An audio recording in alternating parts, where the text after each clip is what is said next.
ગુજરાતમાં છેલ્લા 24 કલાકમાં રાજ્યના 217 તાલુકાઓમાં મેઘરાજા મન મૂકીને વરસ્યા છે। સૌરાષ્ટ્રમાં વરસાદનું જોર વધી રહ્યું છે। 4 તાલુકામાં 4 ઇંચથી વધારે વરસાદ પડ્યો, 20 તાલુકામાં 2 ઇંચથી વધારે વરસાદ પડ્યો છે।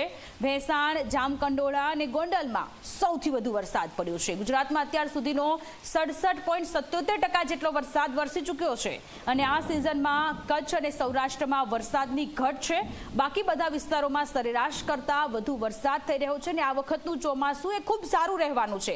108 થી 112% જેટલો ઓવરઓલ વરસાદ પડે ચોમાસામાં, એ પ્રકારની આગાહી પણ હવામાન વિભાગ દ્વારા વ્યક્ત કરવામાં આવી છે। ત્યારે અત્યાર સુધીમાં ઓવરઓલ 67.77% જેટલો વરસાદ વરસી ચૂક્યો છે, પરંતુ આ બાજુ સૌરાષ્ટ્ર અને કચ્છના જે જિલ્લાઓ છે ત્યાં વરસાદની હજી પણ ઘટ જોવા મળી રહી છે। તો દક્ષિણ ગુજરાત, ઉત્તર ગુજરાત અને મધ્ય ગુજરાતમાં સરેરાશ કરતા સારો વરસાદ પડ્યો છે।